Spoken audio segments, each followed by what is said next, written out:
सा topic check करते हैं, घनीय इकाई कोष्ठिका।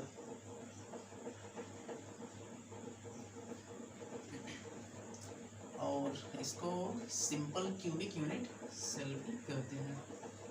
तो ये हो गया सिंपल क्यूबिक यूनिट सेल, और शॉर्टकट हम लोग इसको SCC भी कर देते हैं। तो ये SCC है। SCC क्यूब की बात करते हैं। क्यूब, सिंपल क्यूब पहले चेक लेते हैं। क्यूब में क्या क्या होते हैं, क्यूब में कौन कौन सी बातें होती हैं। तो यदि एक नॉर्मल क्यूब की बात की जाए तो ये आपका क्यूब हो गया ये।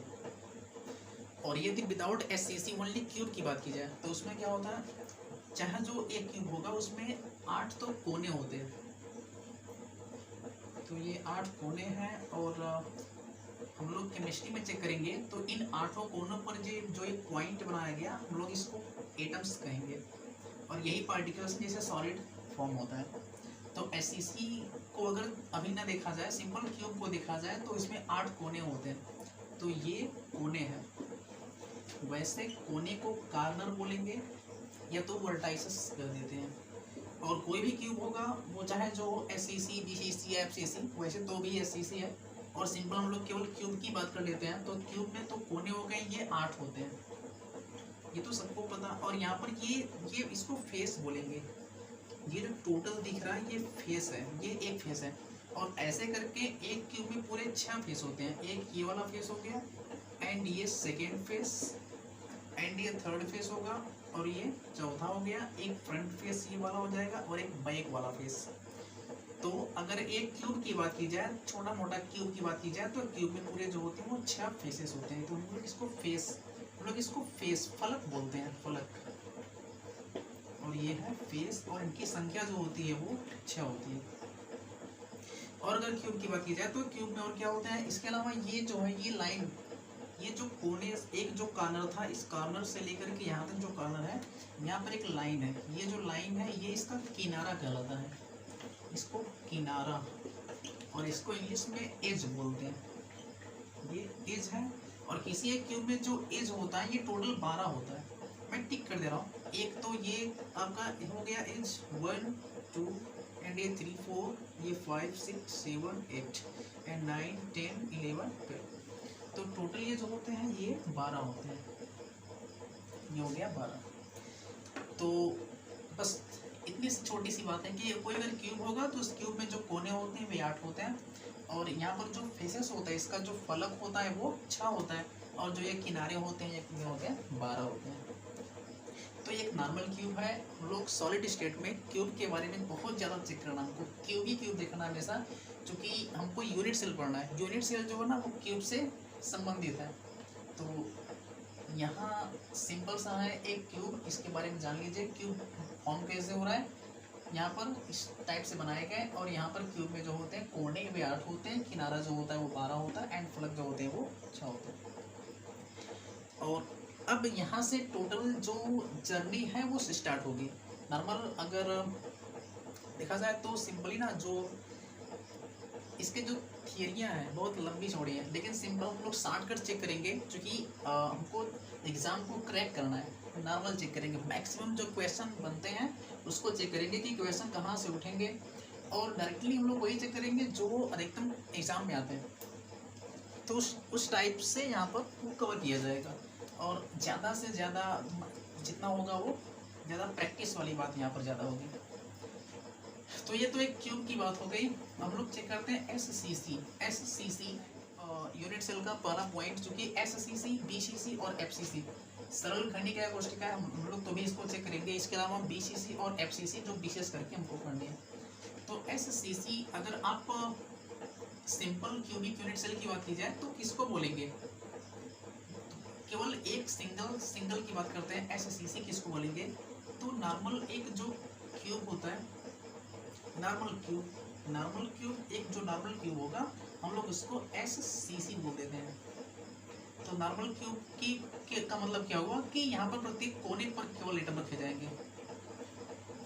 अगर SCC की बात की जाए तो इसमें क्या होता है, केवल कोने पर एटम होता है, और इसके अलावा कहीं पर ना तो फेस पर एटम होगा, ना तो एज पर एटम होगा, कहीं पर भी एटम्स नहीं होगा। अगर किसी क्यूब के ओनली कोने पर एटम्स रखे गए तो उसको हम लोग सिंपली SCC बोल देंगे। ये छोटी सी बात है। तो SCC में बहुत सारी बातें चेक करनी होती है, उसको समझना होता है कि ये SCC फॉर्म कैसे हुआ। अभी ऐसा नहीं है कि हम लोग यहाँ पर 4 और यहाँ पर 4 ऊपर 4, ये 8 छोटे छोटे पॉइंट्स लगा दिए और ये SCC बन गया, ऐसा कुछ नहीं होता। तो ये केवल आपको ये क्यूब दिखाने के लिए ऐसा बनाया गया। तो रियल में क्या होता है ना कि ये जो 4 एटम्स हैं, 1 2 3 4 ये नीचे के हैं, और फिर उसके ऊपर फिर 4 और रखे गए हैं, टोटल 8 एटम है। आप समझिए कि ऐसे आपके पास 8 बाल हैं, एक यहाँ पर रखा गया और एक यहाँ पर जस्ट उसके बगल में 2, और ये 3 ये 4, फिर उसके बाद उसके ऊपर रखा गया एक 5 6 7 और 8। तो 8 गेंद जो मिलाया ना, उन 8 गेंदों को मिला करके ये बनाया गया, तब जाकर के एक क्यूब बना हुआ है। तो मतलब इसका मतलब क्या है कि ये गोले इसलिए स्फेरिकल हैं, ये जो गेंद है ये गोलाकार है, ये टोटल स्फेरिकल है। ऐसे ऐसे करके पूरे एटम्स यहाँ पर रखे गए। तो एक बार चेक कर लेते हैं इसको, ऐसे एटम्स रखे गए 1 2 3 4 और 4 इसके पीछे, यहाँ पर 5 6 7 और 8। इस प्रकार से एटम्स को रखा गया, इन गोलों को रखा गया, तब जाकर के SCC फॉर्म होता है। तो नॉर्मल अब ऐसे है, ये संरचना जो होती है SCC की सेम होती है, लेकिन हमको देखना है क्यूब्स को लेकर के। तो हमको टोटल से एटम्स यहाँ पर जो बाहर दिख रहा है, ये बाहर का एरिया हमको नहीं चेक करना होता है। तो नॉर्मल SCC तो ये हो गया, और SCC आप देख लीजिए 1 और ये 2 और यहाँ पर 3 एंड यहाँ पर 4, ये 4 एटम्स हो गए, और 4 और रखेंगे आप लोग इसके ऊपर, तो यहाँ पर ये SCC ऐसे फॉर्म हो जाता है। और नॉर्मल हम लोग जब इसको मिला देंगे H2S, तो जाकर के ये SCC फॉर्म हो जाएगा। तो अब SCC के बारे में कुछ हम लोग और जानते हैं। ये अपना हो गया सिंपल क्यूबिक यूनिट सेल, और यहाँ पर प्रत्येक कोने पर एटम्स इसके रखे गए हैं। अब यहाँ पर क्या होता है कि ये जो एटम्स दोनों हैं ये आपस में क्या होता है, टच करते हैं। देखिए जैसे यहाँ पर देखा गया ना कि ये वाला और ये वाला उसमें टच करता है, तो ये और ये जो है आपस में टच करेंगे। तो देख लीजिए ये ऐसा हो गया। थोड़ा सा बात करते हैं रेडियस की इसकी। मैं डायरेक्ट ही चल रहा हूँ, क्योंकि जो नॉर्मल चीज़ आपको पता है, मैं डायरेक्ट चल रहा हूँ जी। ये जैसे जो एटम हो गया, और यहाँ पर जो एटम्स है, अगर 2 एटम्स की बात करें, ये एटम्स हो गया एंड एक यहाँ पर एक एटम्स हो गया 2, तो ये इसका रेडियस है, ये भी इसका रेडियस है।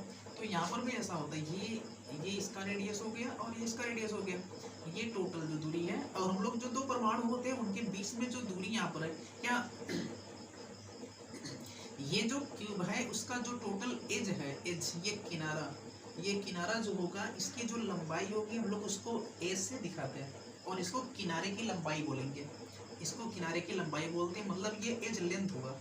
तो ये अपना जो है ये भी ए होगा, ये भी ए है, ये भी ए है, सब इसमें जितने भी किनारे हैं सब ए, सबको एज बोलते हैं, सबको एज लेंथ बोलते हैं। क्योंकि ये तो एज, ये किनारा हो गया, तो जो लंबाई होगी उसको किनारे की लंबाई कर देंगे। वैसे ही यहाँ पर इसको हम लोग ए से दिखाते हैं किनारे की लंबाई को। क्यूब चाहे जो होगा हम लोग उसको ए से ही दिखाएंगे किनारे की लंबाई को, और इसको हम लोग एज लेंथ इंग्लिश में बोलते हैं। तो ये एज लेंथ हो गया। एज लेंथ, अगर SCC में पहला पॉइंट आता है कि एज लेंथ और इसके त्रिज्या में क्या संबंध है। SCC का पहला पॉइंट, छोटा सा पॉइंट है कि जो SCC के किनारे की लंबाई होती है और जो त्रिज्या होता है, परमाणु का त्रिज्या होता है, उनमें संबंध क्या होता है। तो पहला पॉइंट सिंपल सा पॉइंट है, एक सिंपल सा पॉइंट मैं यहाँ पर लिख रहा हूँ कि SCC simple cubic unit cell है। तो SCC के किनारे की लंबाई उसको एज लेंथ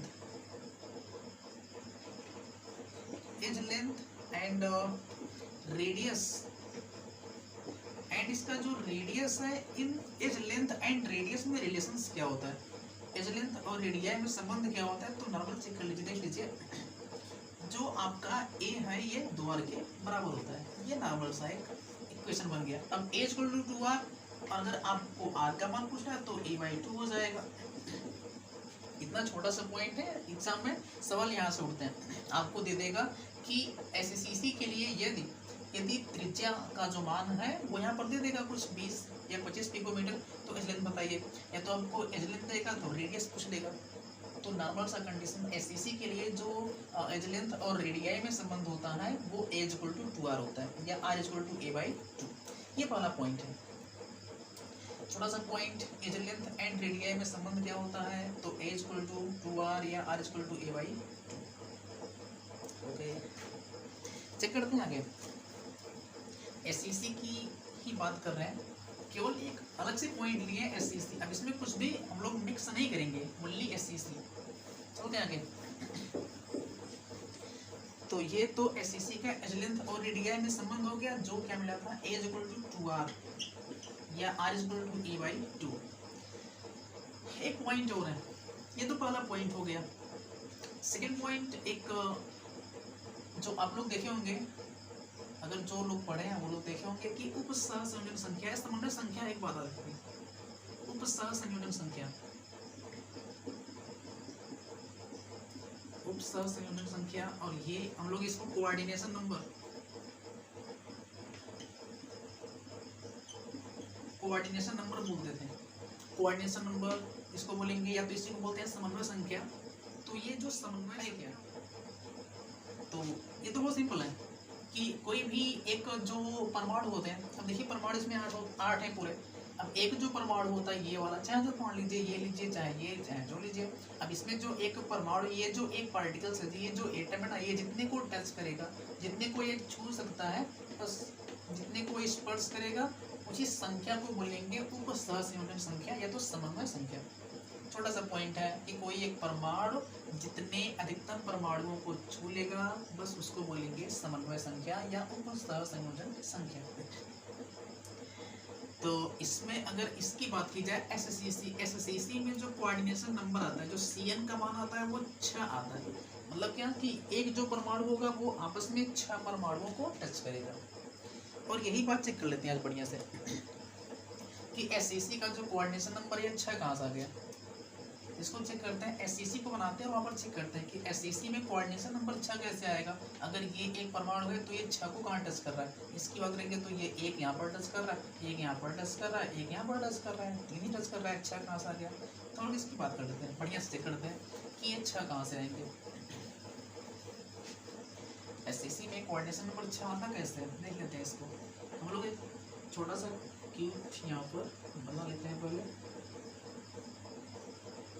और इसको एससीसी कब बोलेंगे, कंडीशंस क्या बताया गया था कि परमाणु जो होंगे केवल कोने पर होंगे। अगर परमाणु पूरे कोने पर रखे गए तो एससीसी हो गया। ये फर्स्ट पॉइंट है। एंड अगर सेकेंड क्यूब यहाँ पर एक और ड्रा किया जाए तो ये हो गया इसका दूसरा क्यूब। अगर इस आइटम्स की बात की जाए तो ये वाला इसको टच कर रहा है, मैं टिक कर दे रहा हूँ। ये वाला जो परमाणु है यहाँ पर टच कर रहा है, यहाँ पर टच कर रहा है, यहाँ पर टच कर रहा है, अच्छा यहाँ पर भी ये टच करेगा। कितना हो गया, तो 1 2 3 4 हो गया। हम लोग एक क्यूब यहाँ पर इसके नीचे बनाते हैं, तो एक क्यूब और देख लीजिए क्यूब कैसे बन रहा है, ये अगला क्यूब यहाँ पर फॉर्म हो गया। तो अभी तो ये इसको भी टच करेगा, क्योंकि एज लेंथ ए की बात करते हैं ना, एज लेंथ ए पर ये भी है, तो एज लेंथ ए पर जितने रहेंगे सबको टच करेगा। एज लेंथ ए पर ये है, ये है, ये है, ये है और ये है, इतने को टच कर रहा है। अब एक पॉइंट और बच रहा है। अगर यहाँ पर हम लोग एक और ड्रा कर लेते हैं, चलिए क्यूब यहाँ बनाते हैं, तो ये जो था ये भी क्यूब यहाँ पर बन गया, लेकिन यहाँ पर कोई टच करेगा नहीं। तो केवल 5 ही दिख रहे हैं ना, लेकिन 6 होता है कोऑर्डिनेशन नंबर। यहाँ पर देखिए तो आप कोऑर्डिनेशन नंबर आपको 6 मिलेगा, वैसे यहाँ पर तो 5 ही दिख रहा है। ये अगर हम लोग क्या किए ना, हम लोग 4 क्यूब बना दिए, एक यहाँ पर, 2 3 4 क्यूब क्यों बनाए, क्योंकि जहाँ पर रखा जाएगा ना वहाँ पर एक तो अकेला रहेगा नहीं, वहाँ पर तो बहुत सारे रहेंगे, इसलिए 4 क्यूब बना लिए। तो यहाँ पर कोऑर्डिनेशन नंबर, यहाँ पर सीएन संख्या 6 कैसे आएगा, पॉइंट ये अभी तक केवल 5 दिख रहे हैं, 5 टिक किए गए, 1 2 3 4 और 5। अब क्या करेंगे, अगर हम लोग यहाँ पर रखते हैं क्यूब, 4 तो हो गया। अब चाहे आप यहाँ पर रख दीजिए इसके ऊपर से एक, चाहे यहाँ रखो, चाहे जहाँ रख दीजिए आप, या तो 4 रख दीजिए पूरे। आप कितना, या तो 4 रखो या तो एक ही रख दो, कोई दिक्कत नहीं। तो अगर आप एक भी रखेंगे तो यहाँ पर देखिए मैं रख रहा हूँ, मैं यहाँ पर रख रहा हूँ एक मैं यहाँ पर एक नया और क्यूब इसके ऊपर लगा रहा हूँ। ये देखिए, ये एक और यहाँ पर क्यूब हो गया, ऐसे यहाँ पर मैं रख दिया इसके ऊपर। अभी क्या हो रहा है कि ये वाला जो है ये यहाँ पर भी इसको टच कर रहा है।